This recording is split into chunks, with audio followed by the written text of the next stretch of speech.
Welcome to Bright New Corner Ministry. My name is Cindy Ann Lois Walcott, and we are studying life lessons from the Holy Bible.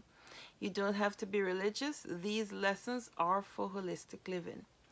Today we'll be studying a lesson in advocacy or defending the weak, somebody who's standing up for others.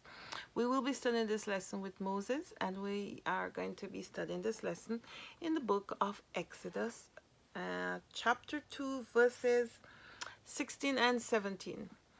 I will just read you the story. As you know, Moses already stood up for somebody back there in Egypt. The person ratted him, well, one of his brethren ratted him out. He had to leave. He's in exile. He's found himself in Midian. And so he's a stranger there. He has nothing. He ran with nothing.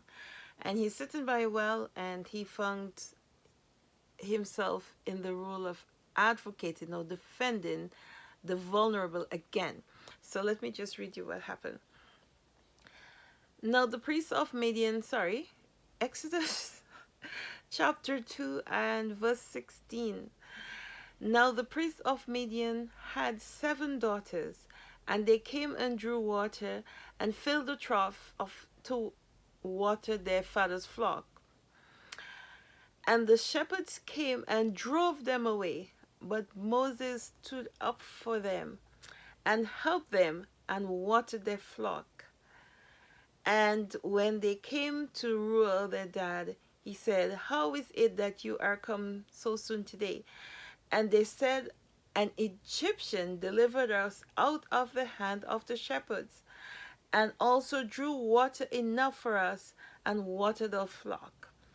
I went a little further. I went all the way to 19. So it was, I read Exodus chapter 2, verse 16 to 19, because I think the rest was needed to set up the lesson. So Moses is a stranger in a strange place, and he took on shepherds, not just one.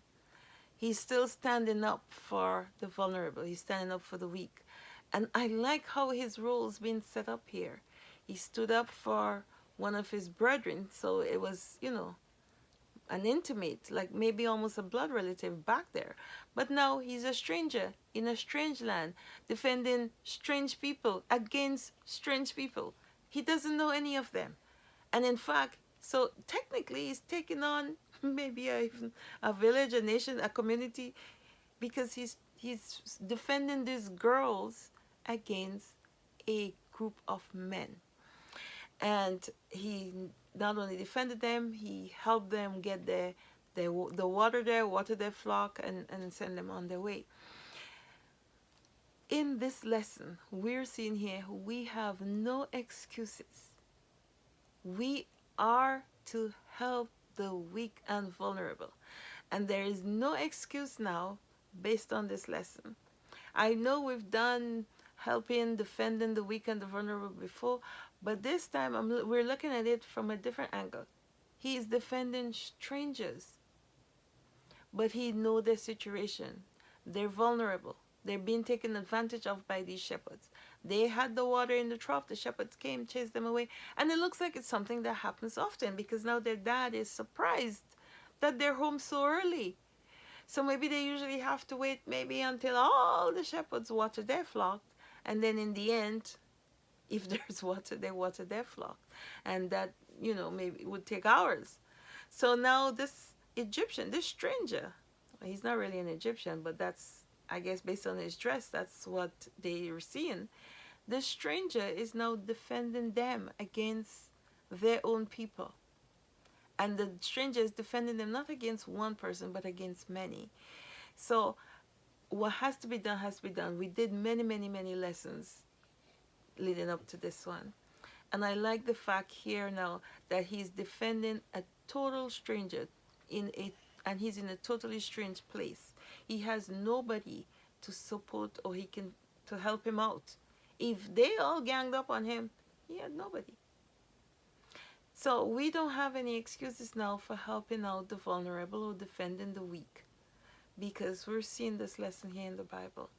And I had a elderly sister call me in and say to me, I don't know why people always say we live our lives and we don't have, as parents and stuff, we don't have any guidelines on how to raise our children. There's no books written.